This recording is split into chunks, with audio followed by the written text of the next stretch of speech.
Elle est certaine à 100%. Elle l'a regardé droit dans les yeux pendant l'agression. Elle a mémorisé chaque trait de son visage pour être sûre de pouvoir un jour l'envoyer en prison. Quand elle le désigne dans la file d'identification, elle n'a aucun doute. Ni la police, ni le jury non plus. Cet homme s'appelle Ronald Cotton. Il va passer 11 ans en prison pour un crime qu'il n'a pas commis. Et l'homme qui a réellement agressé passera pendant ce temps des années à recommencer sans jamais être inquiété.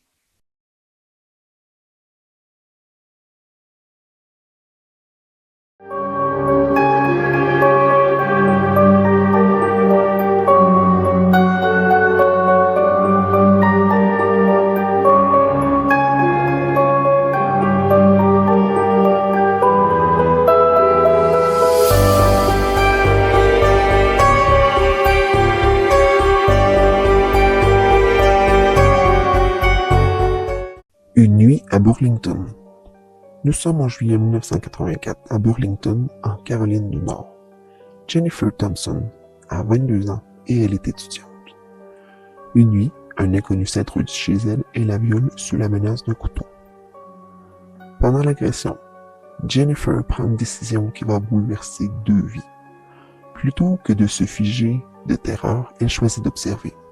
Elle mémorise volontairement les traits de son agresseur, la forme de son visage, sa carrure, dans l'idée précise de pouvoir un jour l'identifier avec certitude devant la justice. Elle parvient à s'échapper et à se réfugier chez une voisine. Elle apprend alors qu'une autre femme a été violée cette nuit-là, à moins d'1 kilomètre de chez elle. Les 2 agressions semblent être l'œuvre du même homme.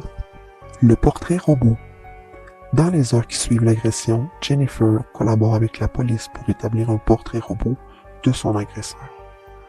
Le portrait est diffusé et en quelques heures à peine, un appel anonyme oriente les enquêteurs vers un nom. Ronald Cotton, un jeune homme noir de la région. La police constitue une planche de photographie et la présente à Jennifer. Elle choisit la photo de Ronald. Peu après, on lui présente également une file d'identification physique avec des vrais suspects alignés devant elle. Elle désigne à nouveau Ronald avec la même assurance. Ce soir-là, au bureau du procureur, Jennifer célèbre ce qu'elle croit être une victoire du système judiciaire. Elle ne doute à aucun moment de son identification. Des indices fragiles.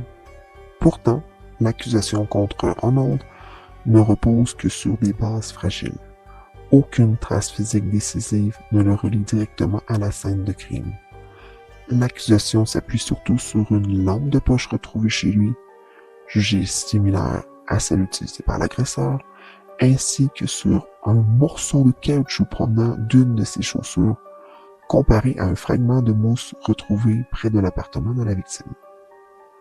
Ronald clame son innocence depuis le début. Il affirme avoir passé la soirée du crime chez lui, mais interrogé par la police sur son emploi du temps, il se trompe de jour dans son alibi. Une confusion qui sera perçue à tort comme un mensonge et qui pèsera lourdement contre lui. Sa famille témoigne pourtant qu'il dormait à la maison au moment des faits. Mais cela ne suffit pas. Le premier procès. Le 17 janvier 1985, à l'issue de son premier procès, Ronald est reconnu coupable de viol et de cambriolage. Il est condamné à la prison à vie, plus 50 ans.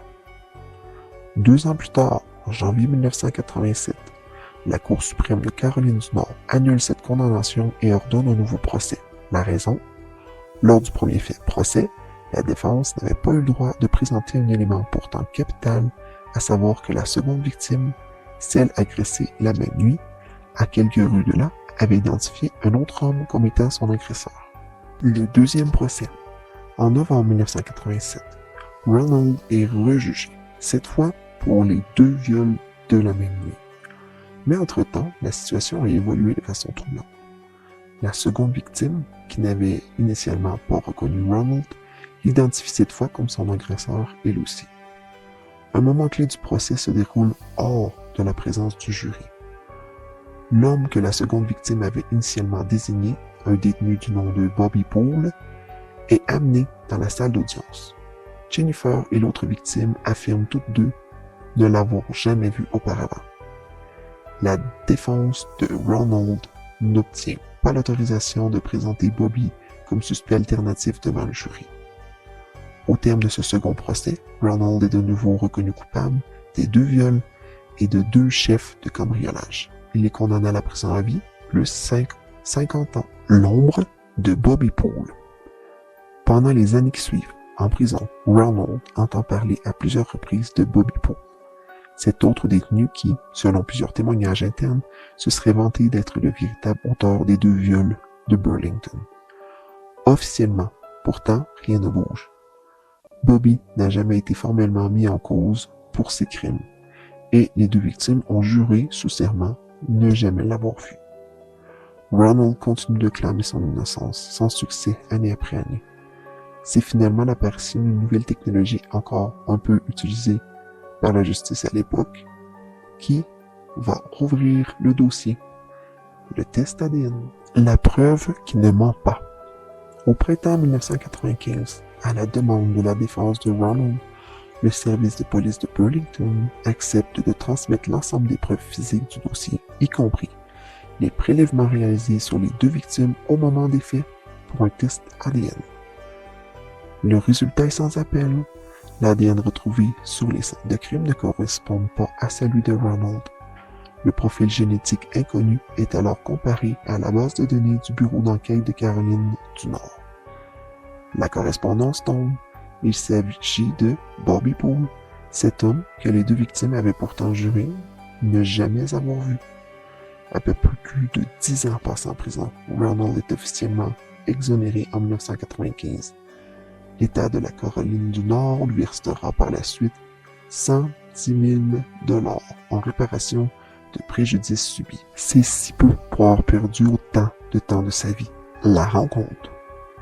Pour Jennifer, la nouvelle de l'exonération est un choc presque aussi violent que l'agression elle-même. Pendant 11 ans, elle avait vécu avec la certitude absolue d'avoir aidé et emprisonné son agresseur. Elle découvre qu'elle s'est trompée avec la conviction la plus totale et qu'un innocent a payé le prix de cette erreur pendant plus d'une décennie. Rongée par la culpabilité, elle demande, environ 2 ans après la libération de Ronald, à le rencontrer en personne pour lui présenter ses excuses. Contre toute attente, Ronald lui accorde son pardon. Dans cette rencontre naît une amitié durable et une collaboration publique peu commune. Les 2 ex-adversaires du système judiciaire se mettent à sillonner les États-Unis ensemble pour sensibiliser policiers, procureurs et magistrats aux failles de l'identification par témoin oculaire, l'une des causes les plus fréquentes d'erreurs judiciaires aux États-Unis. En 2009, ils publient ensemble leur mémoire commun, Picking Cotton, or Memoir of Injustice and Redemption, qui deviendra un best-seller. Jennifer fondera plus tard l'organisation Healing Justice, dédiée à l'accompagnement des victimes et des exonérés touchés par les erreurs de justice. L'histoire de Ronald reste aujourd'hui l'un des cas les plus étudiés aux États-Unis pour illustrer à quel point une identification oculaire, même faite avec la plus totale sincérité et la plus grande confiance, peut être tragiquement erronée. Il a passé 11 ans à répéter la même vérité à des oreilles qui refusaient de l'entendre. Ronald Cotton n'a jamais eu droit à un doute raisonnable, parce que Jennifer Thompson, elle, n'en avait aucun. Et c'est peut-être ça, le vrai vertige de cette histoire. Ce n'est pas la malveillance qui a détruit 11 ans d'une vie, c'est la certitude, une certitude sincère absolue, portée par une victime qui n'a jamais menti, un jury qui n'a jamais douté, un système qui a fait exactement ce qu'on lui demandait de faire.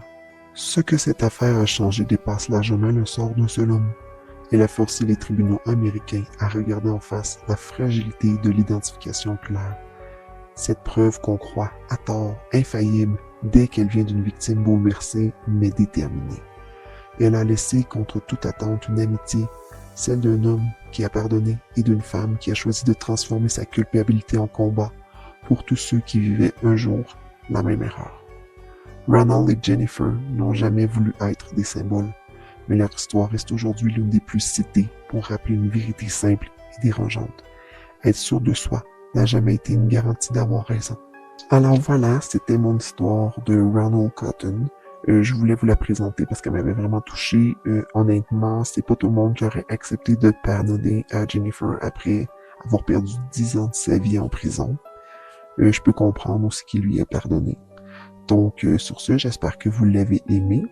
Je vous demanderai, si vous appréciez ma chaîne, de vous abonner et de liker mes vidéos.